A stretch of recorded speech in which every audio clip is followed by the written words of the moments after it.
Devil's Details Part 3. Why we start with the Metcon on our strength day. I'm going to get right into this, leaving off from where I teased about this last time. So, as with a lot of my good ideas, this came about somewhat haphazardly. I often will be in the gym before the noon class, hanging out with Scarlett, watching Janelle and Danny work out. Janelle being my wife. And one of the perks of my job is I do get to watch her work out. For a lot of reasons, I really enjoy watching Janelle work out. Find it very enriching, entertaining, educational, thought-provoking, all kinds of stuff. I also enjoy watching Danny work out, but for very different reasons. As Danny would say to me, that's gross, Dad. But either way, they started doing the Metcon on the day before we would do the strength. I, at the time, was doing kind of the typical strength and then Metcon that you see that is very common in programming. I just kind of adopted that. And then I was watching them, and again, thinking to the goals of what I'm trying to build. What am I trying to build? Well, and this is where I have one of my acronyms. I am sure I did not invent this phrase. I heard it somewhere. I'm building FIRES. FIRES being fatigue, resistant, strength. It's one of my nerdy little acronyms.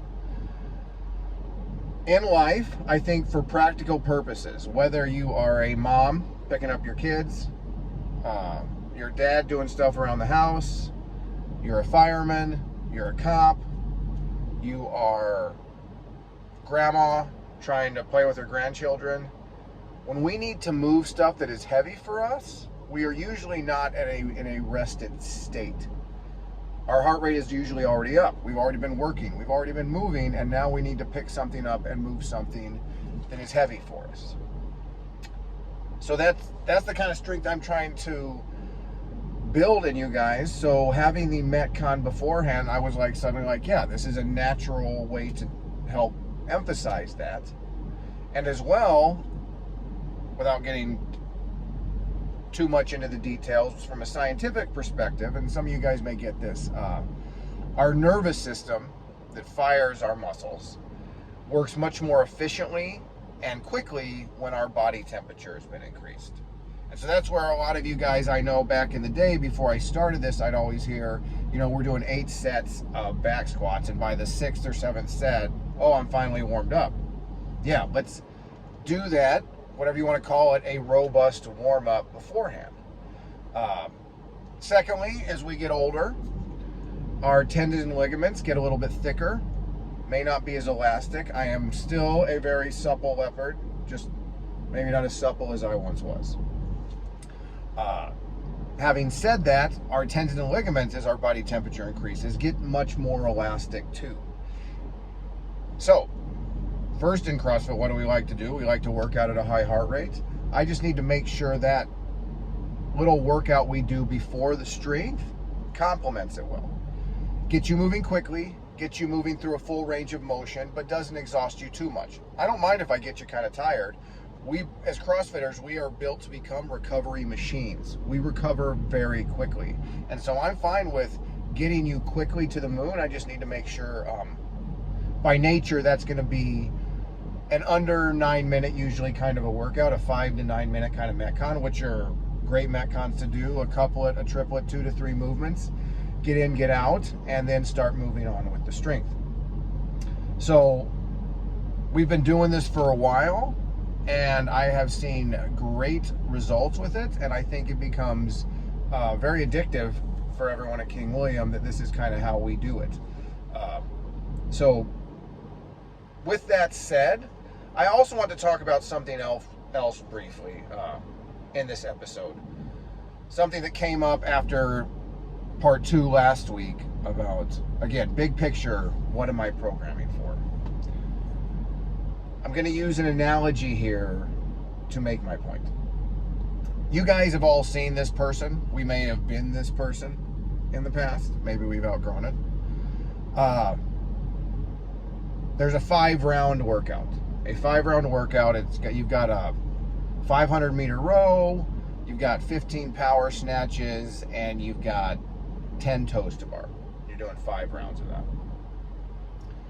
You've got the guy who comes out on the first round, gets the row done in 1:40, goes unbroken on the power snatches, goes unbroken on the toes to bar. Everybody else is getting done with the first round in about 3 minutes, 2:45. He's getting done at 2.5 minutes, 2:10, something like this, 2:15. And then by the time the fastest people are finishing this workout in 15 minutes, 14 minutes, whatever the case may be, he's barely finishing his third round. He won the first round. How impressive was that? Are you guys impressed with the guy that wins the first round of a 5-round workout? I'm not. I think you look kind of dumb. You kind of missed the point of what we were doing. The goal was to maintain the highest level intensity across the whole workout. Now, if the whole workout is 30 calories on the skier or the rower or the bike for time, and you're going to light your hair on fire and go, then yes, go balls to the wall and finish as fast as you can. But if the goal is the 5-round workout, it is still to be intense. As I've said before, and I will say again, the key is intensity, but it's the highest maintainable level of intensity. Why am I using that analogy of the guy that wins the first round? When I'm programming for CrossFit, I'm programming to win the long game. I want you to have the highest level of fitness throughout your whole life. From when you start with CrossFit to when you die. I want you to have the highest level of fitness across that, because that is the highest quality of life you can have from a physical perspective. And I think that bleeds into all other aspects of life.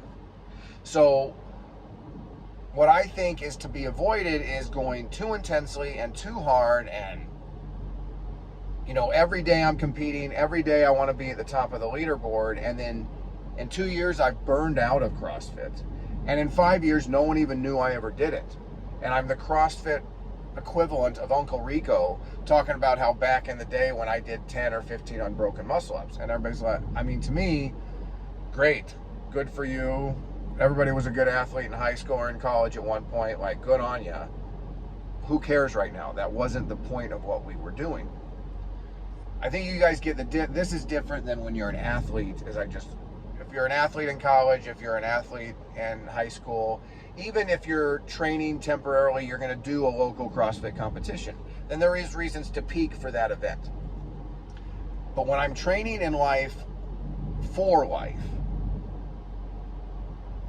I need to have the highest level of intensity that I can maintain over 50 years, over 60 years. What is impressive to me is not the guy that at 27 almost made regionals. That's cool, and that's hard to do.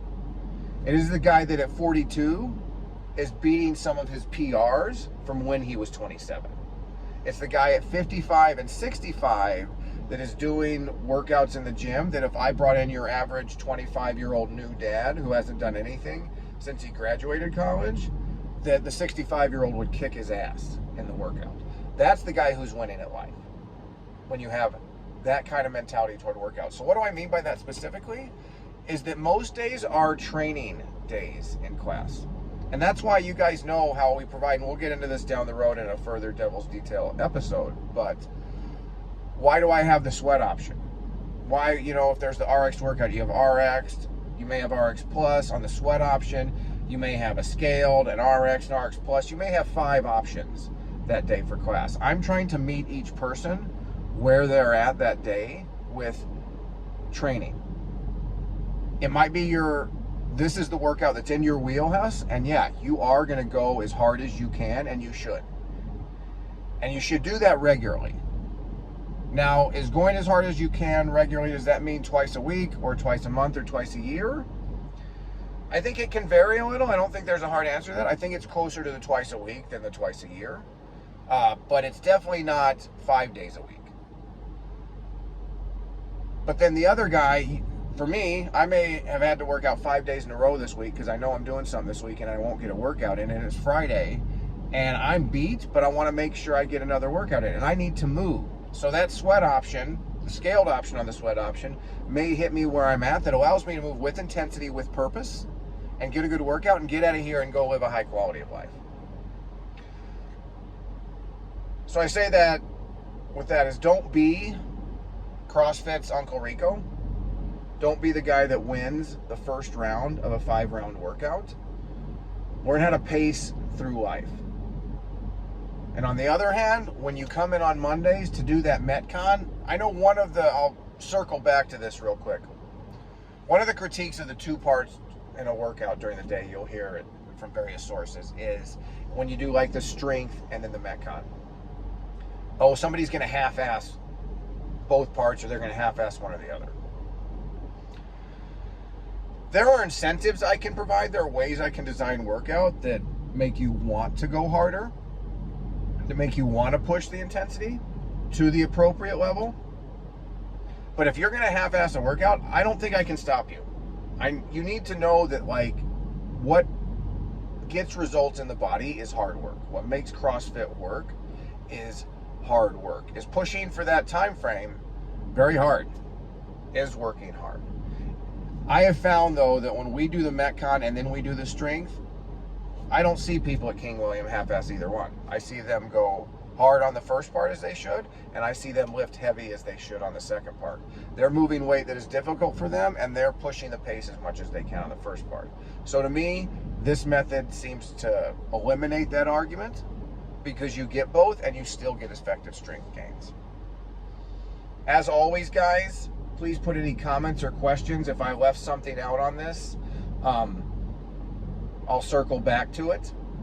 But thanks. I'll talk to you later.